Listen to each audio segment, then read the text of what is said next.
Congressman Mo Brooks from the great state of Alabama joins me now. Congressman, great to see you. My pleasure. Thank you. Congressman, I think your Democrat colleagues have a hard time remembering perhaps the last 4 years. The courts were constantly stopping any progress of the Trump agenda, throwing up roadblock after roadblock. Then when President Trump asked the Supreme Court to step in and fix the illegal action of the states as they changed election law by executive fiat, the Supreme Court said no and would not even hear the case. So, Congressman, I don't know what the Democrats are so upset about when it comes to the Supreme Court. Well, on our side of the aisle, those of us who are principled and conservative within Republican ranks, our biggest beef is we get these individuals on the Supreme Court who we think are conservatives, who we think are going to follow the law as passed by elected representatives and senators on Capitol Hill, who we think are going to honor the terms and conditions of the United States Constitution, and then they don't. Then they engage in legal gymnastics, which unfortunately all too often results in bad decisions. So I'm puzzled as to why the socialist Democrats in Washington and elsewhere around the country are dissatisfied with the Supreme Court that they've got, in as much as we on the conservative side are very dissatisfied with the direction that they've taken our country with their rulings where they have usurped the United States Constitution. They have usurped the power and authority of the United States Congress. They have usurped the power granted by our United States Constitution to our elected officials. And they love to say that elections have consequences over on the left side of the ball game here. But elections are the reason that the Supreme Court has the numbers that it has. It's elections and then it's appointments, and that's the way our system was set up by our founding fathers, and it was for a reason. Their effort is to completely overturn that entire process. And it really is because they've realized that they can't get the votes from the American people. So they've tried to import the votes from foreign countries so that they could convince those people that they need them by putting them on the welfare system and making them dependent on them, and convincing them that they can't survive in America without them, without the Democrats, so that they will continue to vote for them, even though sometimes it doesn't work that way for them, and they learn and they become patriotic Americans. And so they realize that's not even working so well for them. And so they try to impose this identity politics, and sometimes that isn't even working for them. So then they've tried to say, well, we need to abolish the Electoral College, but that's not going so well with the American public. So now they've decided, well, the best thing they can do is abolish the filibuster and take over the Supreme Court by what is really another fiat here. But the American public is catching on to this, and you've been one on the forefront saying all of this is wrong, where you're not giving power to the people. Talk to me about what you're hearing from your constituency and from the people that you talk to every day about this really handing power over to the elitists in Washington, D.C. The people of the great state of Alabama love our country. They love our United States Constitution and the principles of liberty and freedom that are embodied in that document. They love the idea of individual citizens having some sway over the course of our country's destiny through our republic, i.e. the election process. And so when they see people of the state of Alabama, when we see what's happening in Washington, D.C., it sends chills down our spine. And quite frankly, a lot of my constituents get angry. We had a sorry enough time back in November of 2020 with the problems associated with voter fraud and election theft, exacerbated by the Socialist Democrats doing the things that they did to outright try to steal an election. That shouldn't happen in the United States of America. You can understand when that happens in a place like Venezuela or a fully socialized nation like North Korea, where you can vote, but the vote doesn't count because the winner is already foreordained by the powers that be. But the people of the state of Alabama, they want Washington to return to the foundational principles that have combined to make us a great nation, the greatest nation in world history. And basically, that's freedom for the American people to do what they think is in their own best interest, which, when that's done collectively across the board with every American in the United States, That results in a much stronger economy, which in turn provides the resources necessary to have the world's greatest national defense. So all these things are tied together, but ultimately it comes down to having judges and justices, since we're talking about the Supreme Court, who will actually obey the law, who will follow their oath of office to defend and uphold the United States Constitution. And I yearn for the day when we have 5 justices, 5, a majority, who will actually respect the United States Constitution and look at the original intent behind the words that are in the United States Constitution and rule accordingly, emphasizing, of course, that if the public wants the country to go in a different direction, they have the right to do that, but there's an amendment process in the United States Constitution, and that's the proper procedure and path. It's not stacking the United States Supreme Court, where you bring onto the courts activist socialist judges who don't care one twit about the Constitution. Rather, they want to, as a supreme legislative body, not elected, somewhat dictatorial because they're in it for life, where they substitute their policy values for those of the elected individuals in our society that our Constitution says is supposed to be in charge of our public policy. Congressman, infrastructure is a big word that is thrown down around a lot in D.C. these days. And Joe Biden said today that he would be open to negotiation on his $2.3 trillion plan. What does he think the negotiation will be? 1.9 trillion instead of 2.3 trillion? I mean, these are all just astronomical numbers that, frankly, the American people don't have much of an appetite for, while they're seeing inflation going up and economic indicators saying that this kind of spending just isn't in the budget, frankly, for Americans. What are you hearing on this front, and what do you think a negotiation like that would look like? Well, we've got 2 stark contrasts on Capitol Hill. You've got one group of people who've never seen a dollar in somebody else's pocket that they didn't want to take and spend. And then you've got another group of people that want to be financially responsible. This so-called infrastructure bill is wrong in a variety of different ways. By way of one example, it would repeal the right to work law across the United States of America, or at least one version of it would. We don't know yet what the final version is going to be because it's still in the process of floating trial balloons to see what the public will stomach and what it won't. But in Alabama, we don't want to be forced to join a union against our will. We don't want to be forced to be subject to the whims of union leadership that we may or may not like, and we certainly don't want to be forced to pay out of our pockets union dues that would much rather keep in our own pockets to take care of our families and our own needs. So that's something that's in this infrastructure bill that we don't like. Then you've got the basic problem. All of it's borrowed money. We don't have it. So you've already got the United States of America that is careening towards blowing through the $30 trillion debt mark. And everyone who hears my words, okay, if you're an American citizen, your tab is $90,000. For every man, woman, and child, $90,000. Can you write a check? Well, you're going to have to if our creditors suddenly decide that they no longer want to loan us money.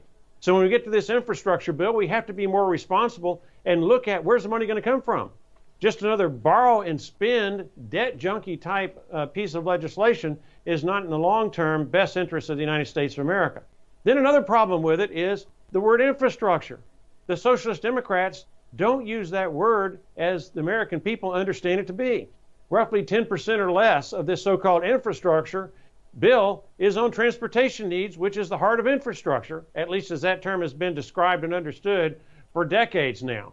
When I'm talking about infrastructure, I'm talking about roads, highways, bridges. I'm talking about waterways where we have dams, where we have locks so that you can proceed through the dams, where we have ports so that you can offload commerce off of those ships or put it on those ships to the extent we're exporting it. I'm talking about airports. But that's not what the Socialist Democrats are talking about. They're talking about things that never in humanity has anyone considered as infrastructure, yet they want to divert it from infrastructure to this purpose. So you always have to be very, very cautious with the way in which the Socialist Democrats use words, because quite frankly, they often mean the exact opposite of what the Democrats say, but the Democrats use those words because they figured out that it's easier to market this bad piece of legislation if you've given it a motherhood and apple pie name. It's so true. All right, your colleague in the House, Maxine Waters, encouraged protesters to get more confrontational in protests against the police. And she spends her days being guarded by the National Guard behind a big fence. And she actually requested a police escort to keep her safe as she was making this dangerous statement. This reminds me so much, though, of the incitement, that word incitement, that the Democrats accused Donald Trump of on January 6th when he made a very clear statement about peacefully walking over to the Capitol. There was no such statement from Maxine Waters. I didn't hear the word peaceful come out of her mouth.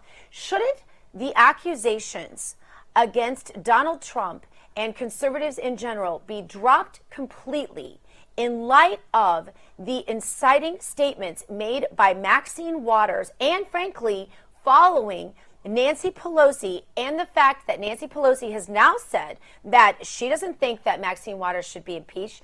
She doesn't think that Maxine Waters should even apologize for these insightful statements. And in fact, I haven't heard any Democrats come out and say that, at least not yet, that Maxine Waters should even be called down for these insightful statements on the eve of this very tense decision coming out as we all are waiting for the trial that we all know is about to happen. And so should there be some sort of reconciliation on the word, as you mentioned, incitement, as we're watching this statement by Maxine Waters just sort of be swept under the rug while Donald Trump and conservatives were accused of something awful on January 6th? Can we reconcile this now? Well, the Socialist Democrats, if anything, they're hypocritical. No way to get around that. By way of example, they accused me of inciting violence when I gave a speech January 6th at the Ellipse a few hours before the attack on the Capitol and a mile and a half away.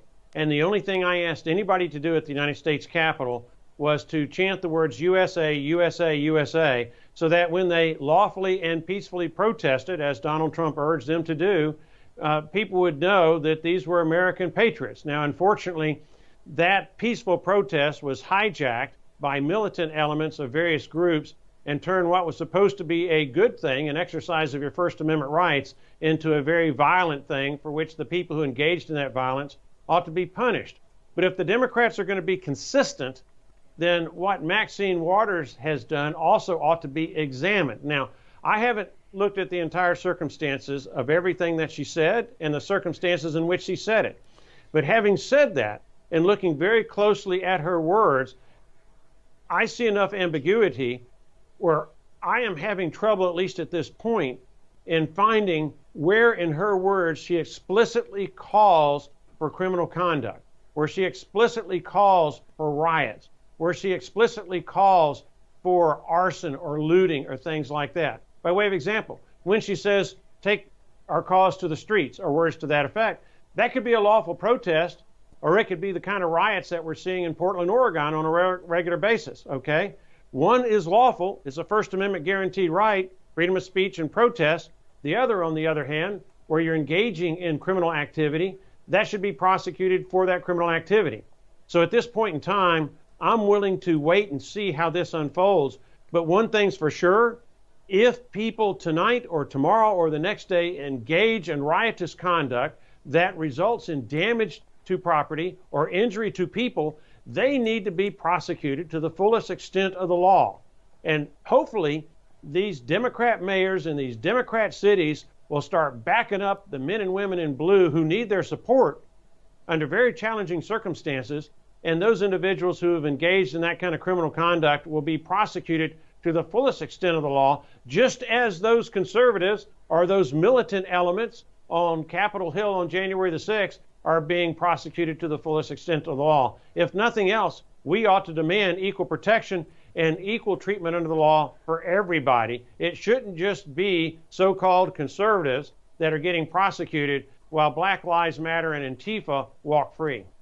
For doing essentially the same conduct, I should add.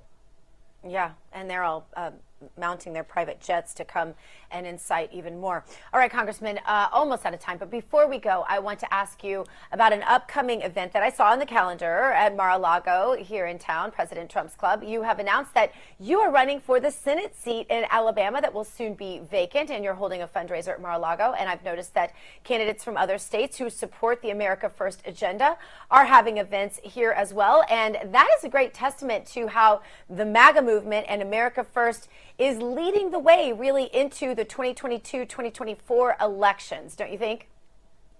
Absolutely, and I'm very thankful that President Trump has seen fit to endorse Mo Brooks in that Alabama Senate race. That's an open seat right now, in significant part because of the message from Donald Trump.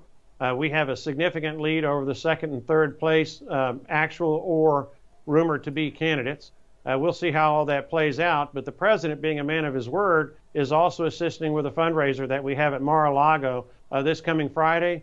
Very appreciative of all those who are helping to organize that, those who are contributing to it, and of course for President Trump for being willing to be there and share his insight with those people who are very much concerned about the direction and destiny of the United States of America. This is probably the most pivotal election we're going to have in our lifetime. If the Socialist Democrats increase their numbers in the House or the Senate, freedom and liberty may be gone, and we may succumb to socialist dictatorial conduct. I don't want us to go there.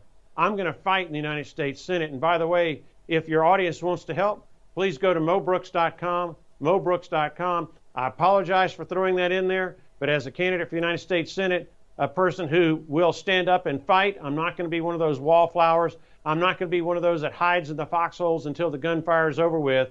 I'm going to be on the front lines fighting for liberty and freedom and the principles that have combined to make us the greatest nation in world history. And as such, if you're a patriot and you share my values, I ask for your help. Congressman Mo Brooks, thank you so much for being with us tonight.